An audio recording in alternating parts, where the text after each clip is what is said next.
পাঠিয়েছেন তার ইবাদত করার জন্য, তার গোলামি করার জন্য। আল্লাহ রাব্বুল আলামিন বলে, এ বান্দা কি মনে করেছো আমি আল্লাহ কি তোমাদেরকে দুনিয়াতে এমনি পাঠাইছি? আফা হাসিবতুম আন্নামা খলাকনাকুম আবাসাও ওয়া আন্নাকুম ইলাইনা লা তুরজাউন। আল হিসবান অর্থ ধারণা করা, উপলব্ধি করা। আল্লাহ তাআলা বলে, নবী দুনিয়ার মানুষদেরকে বলে দেন, দুনিয়ার মানুষ কি মনে করে আমি আল্লাহ তাদেরকে দুনিয়াতে এমনি পাঠাইছি 60-70 বছরের জিন্দেগি দিয়া আমি আল্লাহ তাদেরকে দুনিয়াতে এমনি পাঠাইছি? আল্লাহ বলে, না না না, আমি তোমাদেরকে দুনিয়াতে এমনি পাঠাই নাই। আমি আল্লাহ তোমাদেরকে দুনিয়াতে পাঠাইছি আমার গোলামি করার জন্য। ঠিক কিনা বলেন? আল্লাহ তাআলা বলতেছেন, ওয়ামাল হায়াতুদ দুনিয়া ইল্লা মাতাউল গুরুর। এ দুনিয়ার মানুষ, তোমরা দুনিয়ার ধোঁকায় পড়ে যেও না। আল্লাহ বলতেছেন, তোমরা দুনিয়ার ধোঁকায় পড়ে যেও না। তোমাদের সম্পদগুলো হলো তোমাদের জন্য ধোঁকা, তোমাদের পরিবার, সন্তান সন্ততি তোমাদের জন্য ধোঁকা, তোমাদের টাকা পয়সা, অর্থবিত্ত এগুলো হলো তোমাদের জন্য ধোঁকা। কেমন ধোঁকা? কেমন ধোঁকা? বাজারে বৈশা দোকানে ব্যবসা করতেছেন, মসজিদের মিনার থেকে মুয়াজ্জিন আজান দিছে, হাইয়া আলাস সালাহ, নামাজের দিকে আসো। কাস্টমার আসছে, বেচাকিনি করতেছেন, দেখতেছেন নামাজের সময় আছে মাত্র 10 মিনিট। 10 মিনিট শেষ হয়ে গেছে, কাস্টমার একটা বিদায় হয়েছে, আবার আরেকটা কাস্টমার আসছে। এখন মনে মনে ভাবতেছেন, এত বড় কাস্টমারটাকে যদি আমি মাল বিক্রি না করে যদি নামাজে চলে যাই তাহলে আমার অনেক টাকা লস হয়ে যাবে। আবার এই কাস্টমারটার কাছে মাল বিক্রি করতেছেন, দেখতেছেন ঘড়ির কাঁটা 2:30টার দিকে চলে যাচ্ছে, যেতে যেতে 3টা বেজে গেছে। আবার মনে মনে বলেন, জোহরের নামাজের সময় তো শেষ হয়ে গেছে, একবারে আসরের নামাজ যাইয়া 2 ওয়াক্ত একসাথে পড়বো। হয় কি হয় না? হয় কি হয় না? খেতে গেছেন কাজ করতে, কাজ প্রায় শেষ, আর মাত্র 10 হাত বাকি আছে, করতে করতে দেখেন জোহরের নামাজ শেষ। মনে মনে ভাবেন আর কাজটা শেষ করে একেবারে আসরের নামাজে একসাথে পড়ব। আবার আসরের সময় আইলে আর একটা কাজ সামনে চলে আসে। ঠিক কিনা বলেন?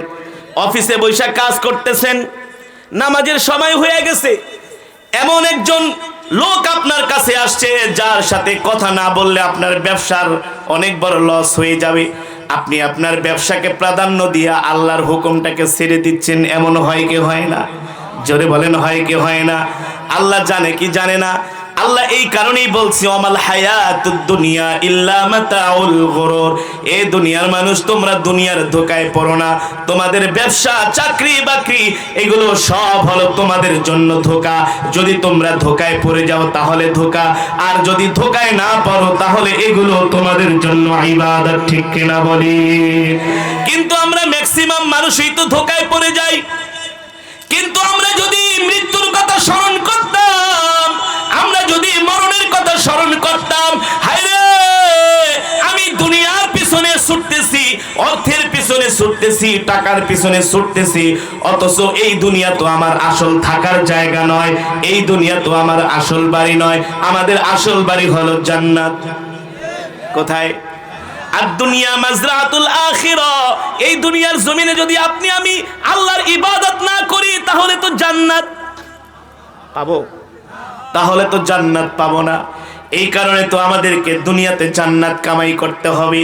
আল্লাহ বলতেছেন, ওয়া ইন্নামা তুওয়াফাউনা উজুরাকুম ইয়াউমাল কিয়ামা ফামান যুহজিহা আনিন নারি ওয়া উদখিলাল জান্নাতা ফাকাদ ফাজ। আল্লাহ রাব্বুল আলামিন বলে, দুনিয়ার মানুষ তোমরা মনে করো না এই দুনিয়ার টাকা পয়সা তোমাদের জন্য সফলতা, তোমাদের জন্য সবচেয়ে বড় সফলতার সিঁড়ি। আল্লাহ বলে, না না, এই দুনিয়ার অর্থবিত্ত তোমাদের সফলতা না, এই দুনিয়ার ক্ষমতা তোমাদের জন্য সফলতা না। আপনি একজন কলেজের স্টুডেন্ট, ভার্সিটির স্টুডেন্টকে ডাক দেন, ডাক দিয়ে জিজ্ঞেস করবেন, বাবা বলো তোমার জীবনের স্বপ্ন কি, তোমার জীবনের সফলতা কি মনে করো? বলবে, চাচা আমার জন্য দোয়া করেন, আমি চাকরি শেষ করে যদি একটা বড় সরকারি চাকরি পাই। কথা কন, এটাই তার জীবনের সফলতা মনে করে। করে কি করে না? অনেক ছেলেদেরকে জিজ্ঞেস করবেন, বাবা তোমার জীবনের সফলতা কি মনে করো? বলবে, দোয়া করেন আমি যাতে আমেরিকার একটা ভিসা পাই, লন্ডনের একটা ভিসা পাই। ঠিক না? আরেকজনকে জিজ্ঞেস করবেন, বাবা তুমি জীবনে কি হতে চাও? বলবে চাচা দোয়া করবেন যাতে আমি বড় একজন ব্যবসায়ী হতে পারি। ব্যবসায়ী হতে পারলে কি হবে? বলে এটাই হলো আমার জীবনের সফলতা। কিন্তু আমার রব বলতেছেন ফামান যুহজিহা আনিন নারি ওয়া উদখিলাল জান্নাতা ফাকাদ ফাজ। আল্লাহ বলে দুনিয়ার মানুষ, চাকরি বাকরি টাকা পয়সা এগুলো তোমাদের জীবনের সফলতা না, এটা তোমাদের জীবনের সফলতা হতে পারে না।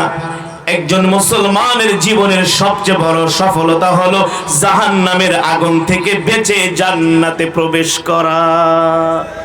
আর সেই জান্নাতে যদি যেতে হয় এই দুনিয়াতে মাটির মানুষ মরার আগেই মরতে হয়, ঠিক কিনা বলি? মরার আগেই মরতে হয়। আজকে আমরা আল্লাহ তাআলার হুকুম এমন ভাবে ছেড়ে দেই, আল্লাহর সাথে আমরা এমন ভাবে নাফরমানি করি, অথচ আল্লাহ বলছেন এ দুনিয়ার মানুষ আমি আল্লাহ তোমাদেরকে এক ফোঁটা নাপাক পানি থেকে সৃষ্টি করেছি। মিন নুতফাতিন খালাকাহু ফাকাদ্দারা থুম্মা সাবিলা ইয়াসসারা থুম্মা আমাতাহু ফাআকবারা।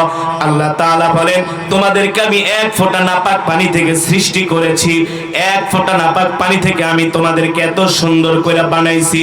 কাইফা তাকফুরুনা বিল্লাহি ওয়া কুনতুম আমওয়াতান ফাআহইয়াকুম থুম্মা ইউমীতুকুম থুম্মা ইউহয়ীকুম থুম্মা ইলাইহি তুরজাউন।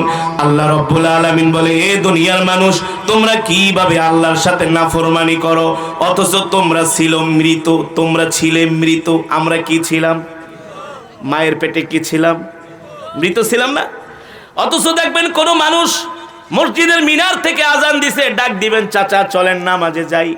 নামাজ তো পড়েই না, বলে তোমার নামাজ তুমি পড়ো, আমার ঈমান ঠিক আছে। কোন মুসলমান যদি নামাজ না পড়ে আবার বলে ঈমান ঠিক আছে, আল্লাহর ইবাদত না করে যদি বলে ঈমান ঠিক আছে, সে আল্লাহর সাথে কুফরি করলো, ঠিক কিনা বলেন? ঠিক কিনা বলেন? রাসূলের হাদিস মান তারাকা সালাতান মুতাআম্মিদান ফাকাদ কাফারা। মুসলমান আর কাফেরের মাঝে পার্থক্য হলো নামাজ।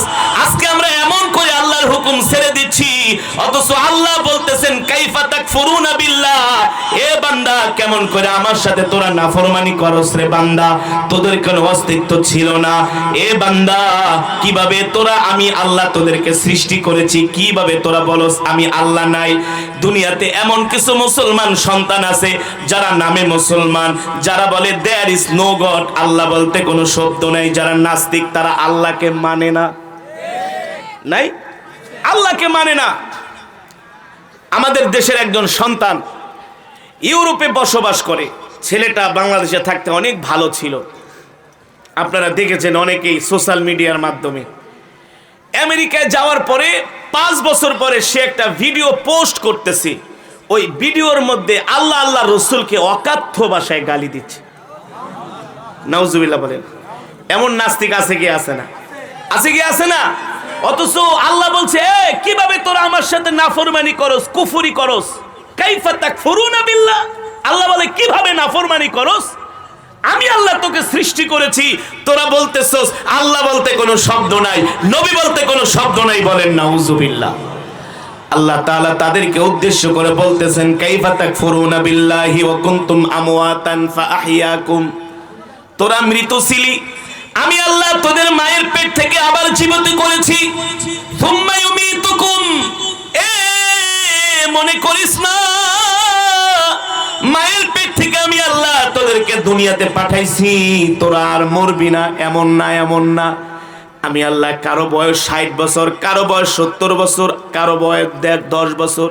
আবার আমি আল্লাহ কাউকে মায়ের পেটেই মৃত্যু দিই, আবার কেউ মায়ের পেট থেকে দুনিয়াতে আসে, এক পলক দেখার পরে আবার মৃত্যুবরণ করে, ঠিক কিনা বলেন? আল্লাহ বলে প্রত্যেকটা মানুষের একটা নির্ধারিত মৃত্যু, হায়াতের জিন্দেগি আমি আল্লাহ দিয়া দুনিয়াতে পাঠাইছি। মনে করিস না এই দুনিয়া থেকে তোরা আর মরবি না, মনে করিস না এই দুনিয়াই তোদের চিরস্থায়ী জায়গা। আল্লাহ বলে না না না, এই দুনিয়া তোদের চিরস্থায়ী জায়গা নয়, এই দুনিয়া তোদের চিরস্থায়ী বসবাসের জায়গা নয়। আমি আল্লাহ তোদেরকে এই দুনিয়ার জমিন থেকে আবার উঠায় নিব। সুম্মা ইউমীতুকুম, আমি আল্লাহ তোদেরকে আবার কারো 10 বছর, 20 বছর, 50, 70, 100 বছর পরে আমি আল্লাহ তোদের মৃত্যু দিব। মনে করিস না এই যে তোরা মরে গেছস, এই মরণেই তোদের শেষ। আল্লাহ বলে না না না, সুম্মা ইউমিতুকুম, মনে করিস না এই মরণই শেষ, সুম্মা ইউহয়িকুম, আমি আল্লাহ আবার তোদেরকে জীবিত করব, ঠিক কিনা বলেন? সুম্মা ইলাইহি তুরজাউন, আল্লাহ বলে আমি একটা হাসরের মাঠ কায়েম করব, বিচারের মাঠ কায়েম করব। কিসের মাঠ? আল্লাহ বলে সুম্মা ইলাইহি তুরজাউন, তোদের সবাইকে আমার কাছে ফিরে আসতে হবে।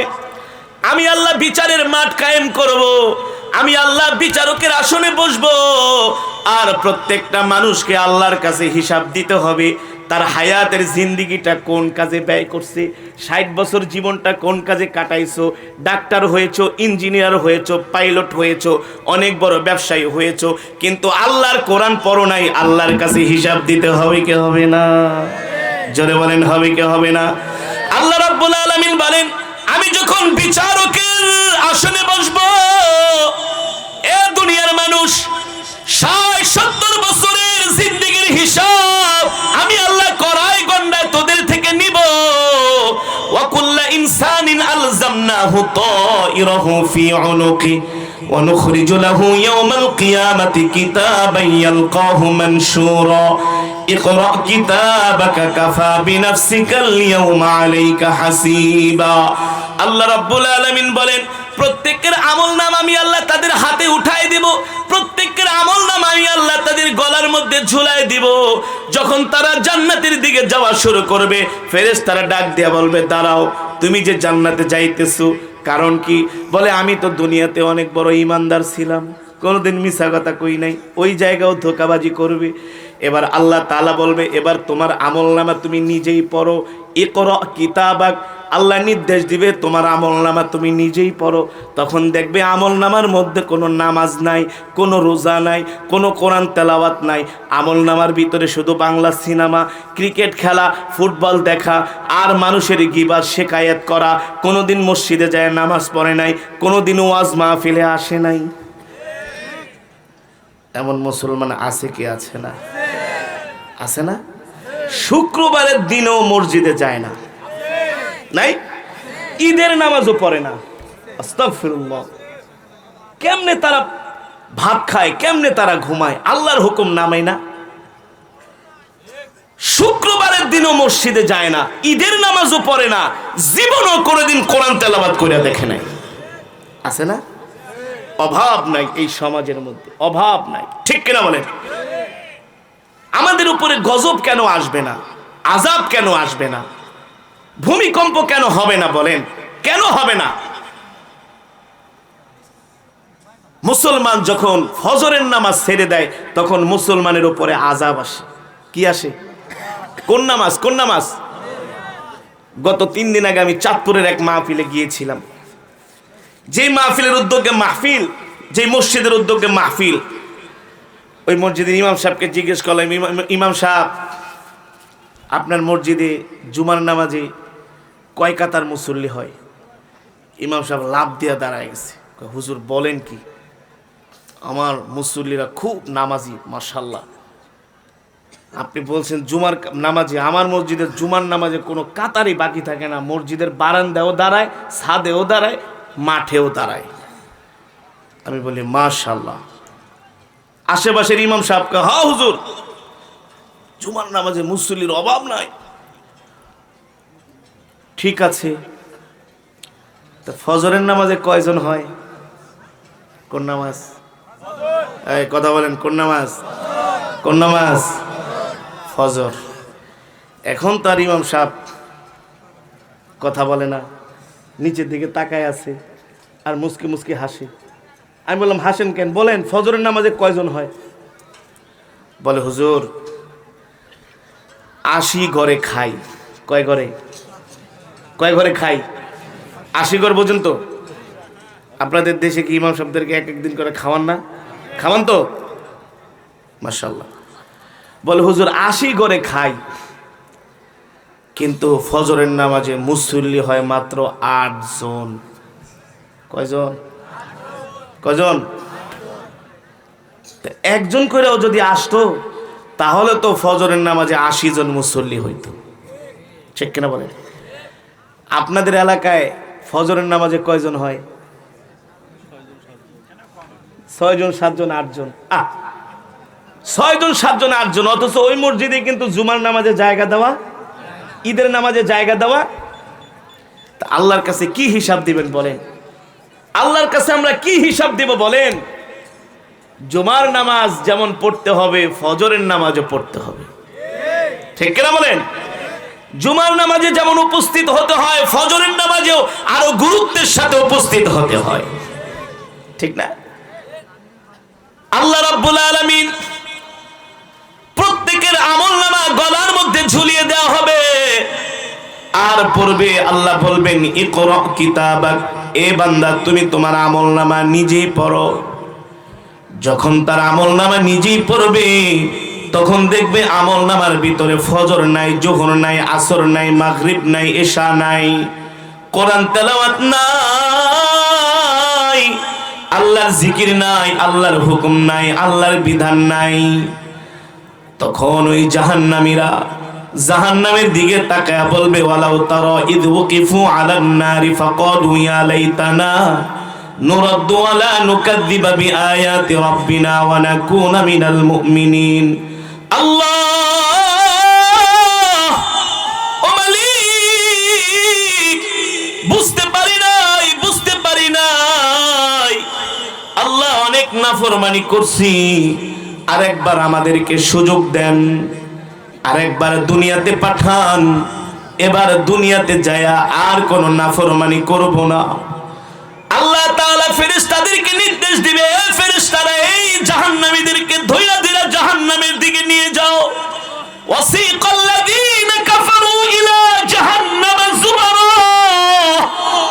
হাত্তা ইযা জাউহা ফুতিহাত আবওয়াবুহা।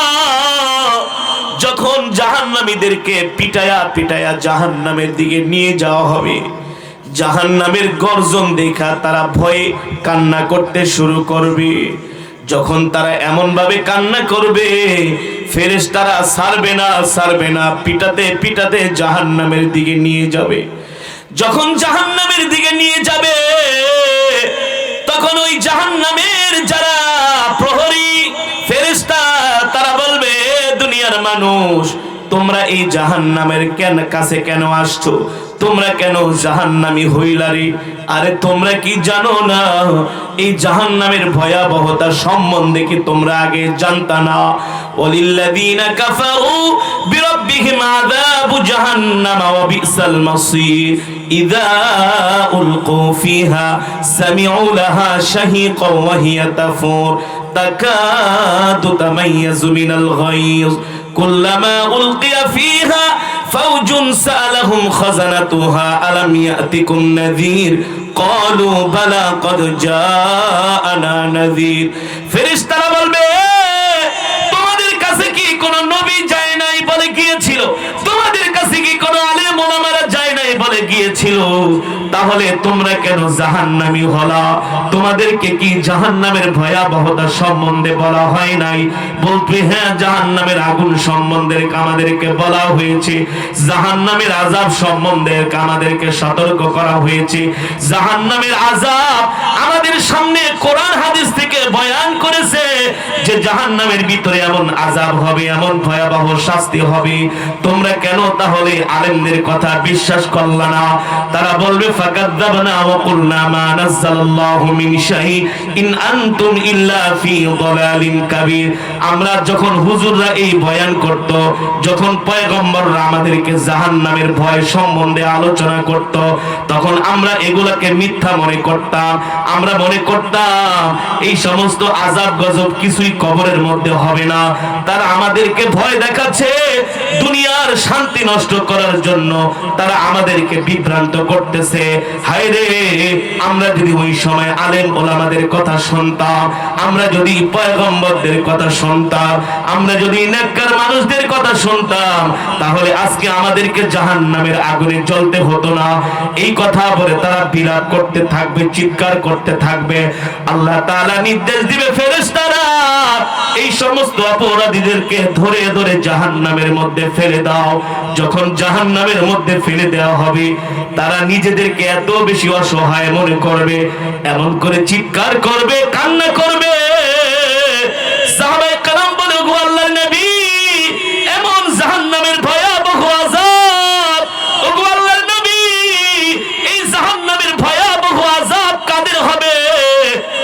নবী বলছেন, ও আমার সাহাবীরা, এই দুনিয়ার জমিনে যারা আল্লাহর হুকুমকে অমান্য করবে, যারা হারামকে হালাল মনে করবে, হালালকে হারাম মনে করবে, আল্লাহ তাআলার সাথে নাফরমানি করবে, দুনিয়ার জমিনে যারা আল্লাহ তাআলার ইবাদত করবে না, আল্লাহ তাআলার কদমে সিজদা দিবে না, আল্লাহ তাআলা হাসরের ময়দানে কড়াই গন্ডায় সবাইকে আযাব দিয়ে দেখাই দিবে। ঠিক কিনা বলেন?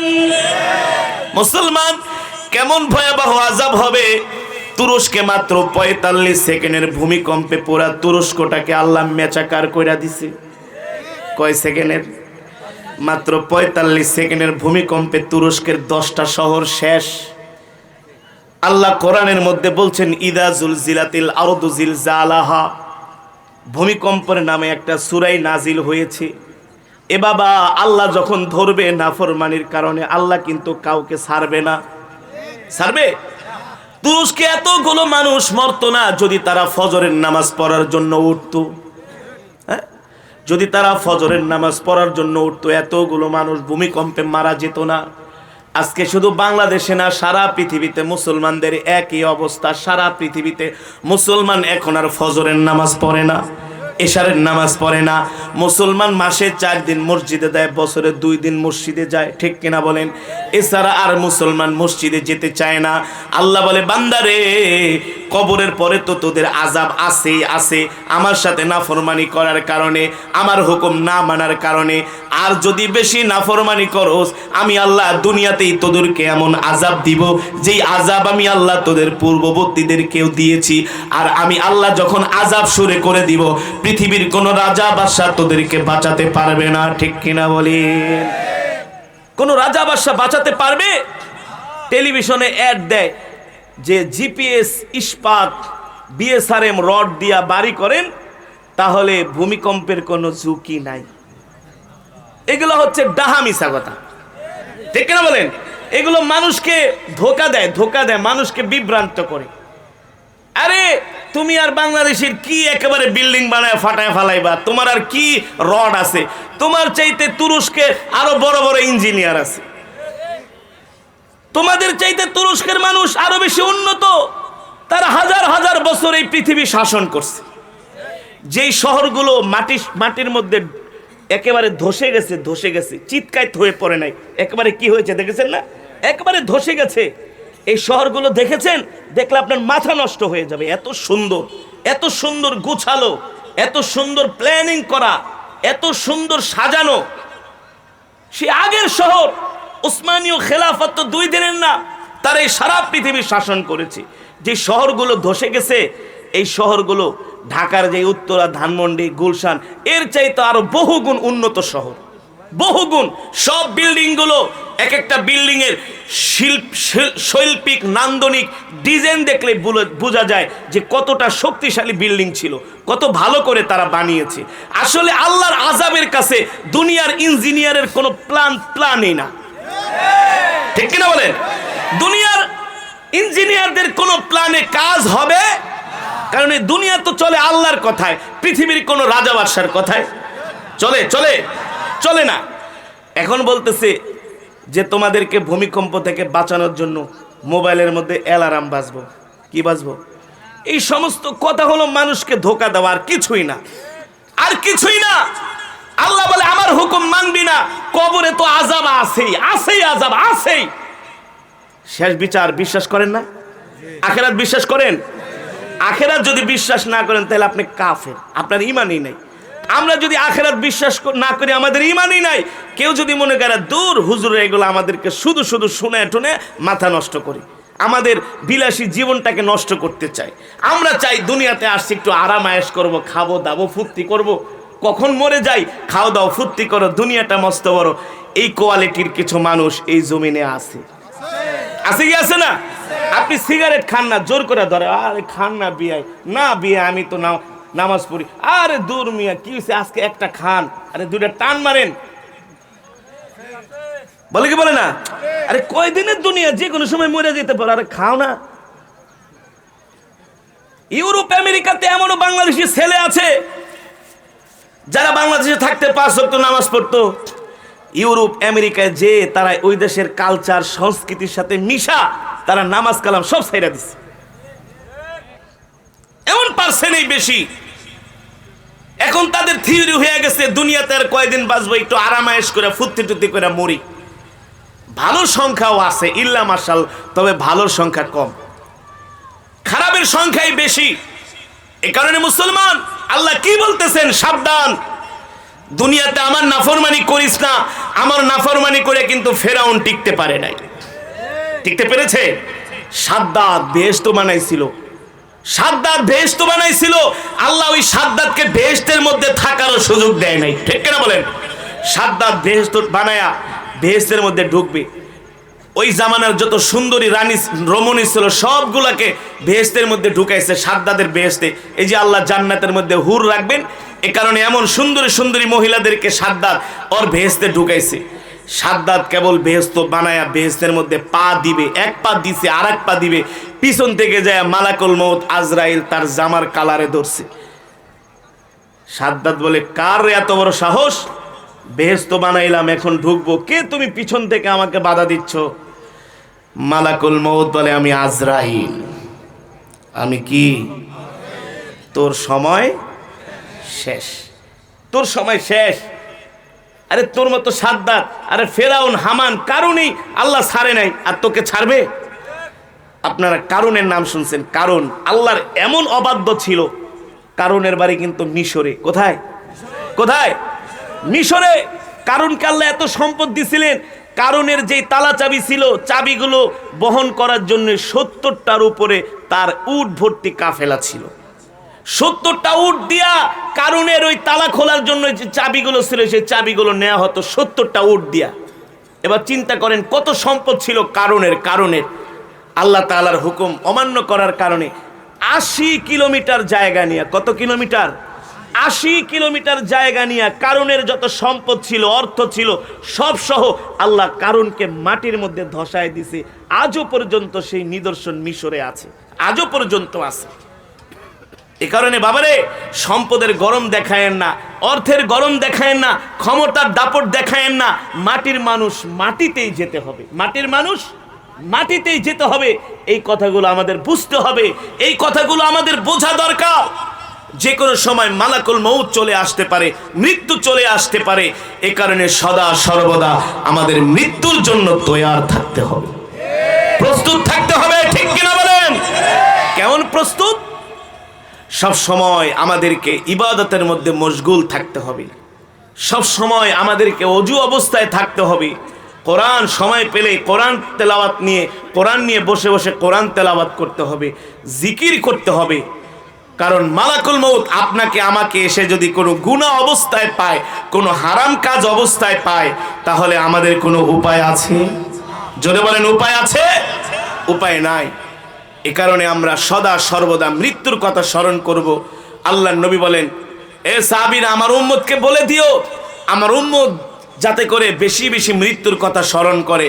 একজন মানুষ যখন বেশি বেশি মৃত্যুর কথা স্মরণ করে, ওই মানুষের দ্বারা কখনো গুনার কাজ হয় না, ওই মানুষ কখনো হারাম কামাইতে পারে না, ওই মানুষ কখনো সুদ খাইতে পারে না, ঘুষ খাইতে পারে না, অন্যের সম্পদ লুণ্ঠন করতে পারে না। সে যখন চিন্তা করবে যে কোনো সময় আমার মৃত্যু চলে আসতে পারে, আমি এই হারাম সম্পদ কামায়া আমার লাভ কি? আমার হিসাব তো আমাকেই দিতে হবে। ঠিক কিনা ভাই? আমার হিসাব আমাকে দিতে হবে, আপনার হিসাব আপনাকে দিতে হবে। আপনার হিসাব আপনার সন্তান দিবে না, আপনার হিসাব আপনার স্ত্রী দিবে না, আপনার হিসাব আমার হিসাব আমাদেরকে রবের দরবারে দিতে হবে। এ কারণে এই দুনিয়াতে হেলায় খেলায় সময় নষ্ট করা যাবে না, ইবাদত আমলের মধ্যে সময় কাটাতে হবে, গুনাহ থেকে বেঁচে থাকতে হবে, গুনাহ আদনা থেকে আদনা গুনাহ থেকে বেঁচে থাকতে হবে, আমলি জিন্দেগি গঠন করতে হবে, মৃত্যুর জন্য সব সময় প্রস্তুত থাকতে হবে, অজু অবস্থায় থাকতে হবে, আমল অবস্থায় থাকতে হবে। ঠিক কিনা বলেন? আমরা রাজি আছি তো ইনশাআল্লাহ? 5 ওয়াক্ত নামাজ জামাতের সাথে পড়বেন। কয় ওয়াক্ত নামাজ? 5 ওয়াক্ত নামাজ। 5 ওয়াক্ত নামাজ জামাতের সাথে পড়বেন। সকাল সন্ধ্যা কোরআন তেলাওয়াত করবেন, জিকির করবেন, সকাল সন্ধ্যা ইনশাআল্লাহ। বাংলা সিনেমা দেখবেন না, চায়ের দোকানে বসে বাংলা সিনেমা দেখবেন না, আগে আগে মসজিদে চলে যাবেন, মসজিদে যায়া সুন্নত পড়ে নফল পড়বেন, তারপরে কোরআন তেলাওয়াত নিয়ে বসে যাবেন। হাতে একটা তাসবি রাখবেন, তসবি থাকলে বেশি বেশি জিকির করতে মন চায়, বেশি বেশি জিকির করতে মন চায়। হাতে একটা তসবি রাখবেন, খালি এই আমলি জিন্দিগিটা গঠন করেন, দেখবেন অনেক মজা লাগবে, অনেক শান্তি লাগবে। ঠিক কিনা বলেন? আমরা রাজি আছি তো ইনশাআল্লাহ? রাজি আছি তো ইনশাআল্লাহ? বেশি বেশি আমল করব। 5 ওয়াক্ত নামাজ কে কে পড়বো? হাত উঠে আল্লাহকে দেখাই। নারায়ে তাকবীর, নারায়ে তাকবীর। আল্লাহ আমাদের কবুল করুন, বলি আমিন। হাত নামান।